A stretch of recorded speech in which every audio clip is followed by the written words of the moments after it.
Hi, it's Jason Gorber from thatshelf.com. What a pleasure to speak with you, Mr. Martino. Thanks, Shelf. Congratulations on the 50th anniversary of this film. Thank you very much. Nice to see you, Jason. Um, I'm here to answer any questions that you might have now that you got me right here live in person. I mean, you've certainly probably been asked the same questions over and over again, but what I will ask you is can you think of a story about your time on the set that you haven't been asked 1,000 times before? Is there something that you've always wanted to mention about this time in your life that you think might be underreported? I don't know. We all got along really well. There was just one time we were sitting in a waiting room. There was Clemenza, Duval, Abe Vigoda, myself, and we were waiting whatever the next scene was. And the assistant director came in to ask Bobby that he'd be coming on soon. So what happened was Clemenza and Abe Vigoda. Now, Abe Vigoda is a Broadway actor. He did a lot of great stuff. So Abe Vigoda turns around and he says to him and Clemenza, they say, it's true that Broadway actors are a lot better than movie actors. Now, Bobby Duvall felt that was terrible to say. So then they had a little bit of an argument. Clemenza sticking up for Abe Vigoda. And Bobby's going, wait a minute. What makes you think Broadway actors are better than a movie actor? Well, they got to work hard. They do a whole play in one shot. And Bobby says, yeah, you really think so? How about how long do they rehearse to do those scenes? How long they rehearse? And then they do it all in one take. So Bobby says, well, how about an actor who's into the character and they say, cut, done, we're going to go to another location. How does the guy stay in character to go to another location to film another scene? You don't think it's hard for a movie actor to do what he's doing? But they started getting a little bit hot under the collar. I got up and I said, whoa. These guys, both great actors, Broadway, great actors in the movies, said, come on, this is ridiculous. What are you arguing? The assistant director came and Bobby would yell at him because he was a little bit upset. He goes to call Francis Ford Coppola.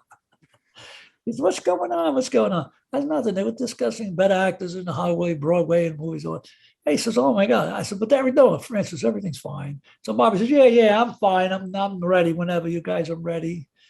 And I never forget that one time they got into, but that's never happened before in the film. Everybody just got along really well. I mean, it was such a fascinating time. It was all these new voices and new actors, performers coming sort of out of the stage and onto the screen in a way with the studio system sort of waning. How were you cast? How did they find you? Well, I found them. Perfect. What happened was I met already at a New Year's Eve party the year before the film started shooting at Al Martino's house, by the way. And he said, Johnny, you got a nice look for this up and coming film. I said, well, great, thank you. I says, I'm interested. He says, all right, we'll keep in touch. And then I didn't hear from him over a year. Anyway, I called him a year later in March 1971. I called Paramount Studio X Val Ruddy. And they says he's in New York. They're filming the movie. I was shocked for a second. I didn't know. Do I hang up?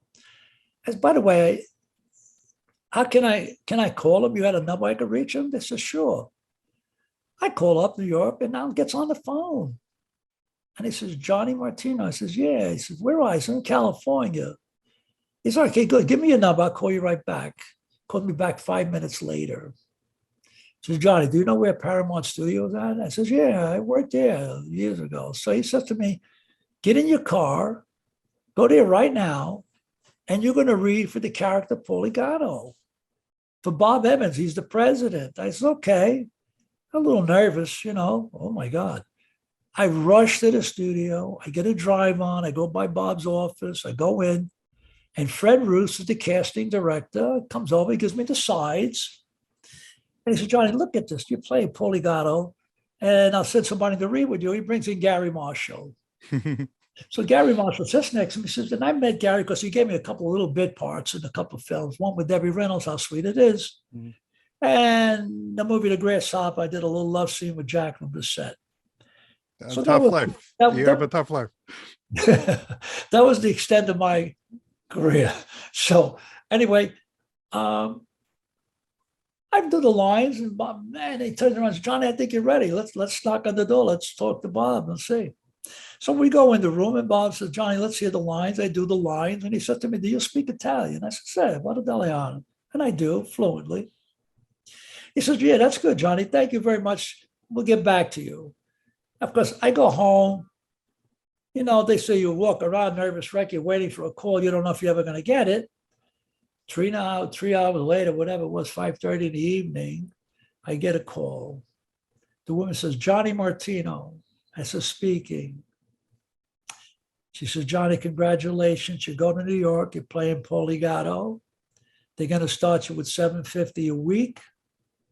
So you're going to be on for 3 weeks guaranteed. Now, the interesting part was 3 weeks, $750. That was a lot of money in 1971. After the first couple of days of shooting, Al Ruddy was friends with Ray Fredrickson.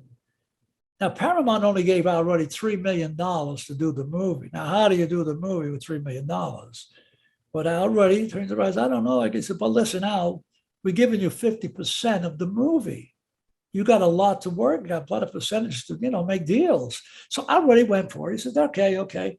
Now, he thought the budget was going to run up to about $8 million. There was no big money people in the film except for Brando, which they negotiated with him, took $250. He wound up with 3%, Marlon Brando, of the gross. Okay, and so still didn't show up in the sequel. So now we're doing the film. I mean, listen, what happened was nobody knows exactly what's going to happen with this film. But now Al Ruddy says to me, he said, John, you made that call at the right time. He says, but I said, there were other people up for the role like Bobby Duvall. Mm-hmm. Now Duvall's hardly Robert De Niro and Jerry Orbach, quite a few people up for the role. But Bob Evans chose you. He's the president. So you got the part, Johnny. I'm delighted that you got it, but you made the call exactly at the right time. Now, look, I think anytime anybody would have heard the movie's being filmed, you hang up.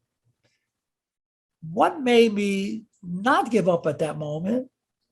I don't know if it was just so bad that I read that book and I wanted to be in this movie so bad. And the timing, the call, and I got it. I got to ask just before we wrap up, obviously your most famous scene is being shot in the back of the head. If you could talk about that moment in Long Island, there's so many rumors about how much was improvised, how much of that was staged. If you could just talk me through that scene, the entire getting in the car, getting the cannoli and getting shot. Okay, here's what happened. All right, we're taking a ride. We're not in Long Island, it's supposed to be. Mm-hmm. And if you notice that scene, you saw the movie, we're behind the Statue of Liberty. We're parked off exit 4, New Jersey, desolated area. And we pull into the lot. And Francis comes over to me, talks to me through the window. He said, Johnny, you're going to hear 3 shots. Show me what you would do. And I went bang, bang, bang, landing on the wheel. He's okay, that's perfect, he said. Now listen what we're going to do. He says, we're going to put a squib inside the hat with a string. When you hear the first shot, pull that string. The hat will come off your head. There'll be blood coming out. We'll give you some red stuff to drink. Let that ooze out of your mouth. He said, that's all you got to do, Johnny. You'll be perfect. If you could do that, we'll have it. I said, okay.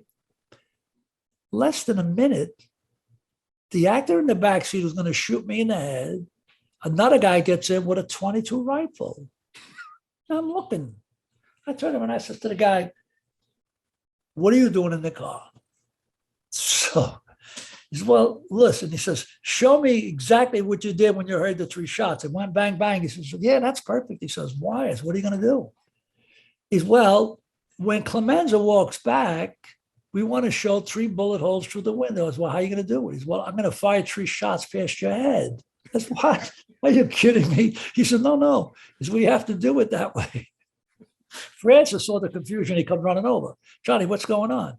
I don't know. This guy, he's got a rifle. He says, he's going to pull bullets past my head. Come on, Francis, is that a joke? He says, no, no, Johnny, listen, don't get nervous. The guy's a marksman. He worked on Bonnie and Clyde. I don't think you have to worry. Okay. Well, I said, all right, listen, we're going to do it. So now the guy's reminding me. He says, Johnny, do exactly what you did. He says, just don't move too much to the right. Knowing when I moved this, and I looked, the steering wheel is a big steering wheel. I looked, the steering wheel, the top of my head is only about 4 inches, 5 inches at the most to get the bullets past my head. Believe it or not, I said, okay, let's do it. Action. Richie got out the leak. But then I turned around and I said, wait a minute. And I said, he's going to fire 3 shots through the window. He might hit Clemenza with the bullets. He says, no, no, no. So we got a guy on the side of the car. He's got a rod with a big piece of wood. He's going to hold it up in front of the window, catch the bullets. He ducks down. Of course, now the most famous scene comes up. Clemenza walks around, so leave the gun, take the cannolis. And that's how that scene was taken. That you refer to actors of having headshots. I think this is a very different way of performing, sir. Yeah, all I know is I did it in 1 take. And when you do scenes like that, you don't have 2 takes. Right. I got to remember to pull the string, the hat, the blood, the whole 9 yards. And it was nerve-wracking. I was a little nervous. You think about a guy firing 3 bullets past your head. Listen, look at Baldwin just went through.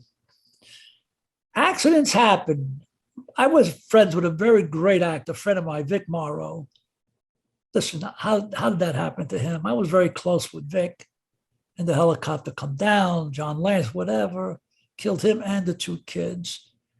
I think that's probably the worst scene ever to ever happen in a movie, making a film, losing a great friend like that. But yeah, but listen, I was nervous. The guy going to fire the shots past my head. I said, okay, I'm going to do it.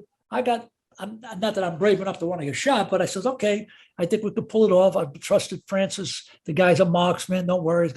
It worked out fine. The bullet holes in the window. So when people watch this movie, look closely. A lot of people say, well, those bullet holes, it could be Hollywood trick photography, but no. Johnny Martino leaned on that wheel and the bullets went past my head through the window. And here comes Clemenza. It was beautiful. It was a great scene. Grazie mille. Thank you so much for your work. Thanks for the legacy and thanks for your time. You tell great stories, my friend. All right. Thank you very much. I appreciate it. Listen, you have a great day. Thank you. I love you, buddy. Thank you. All the best. Take care.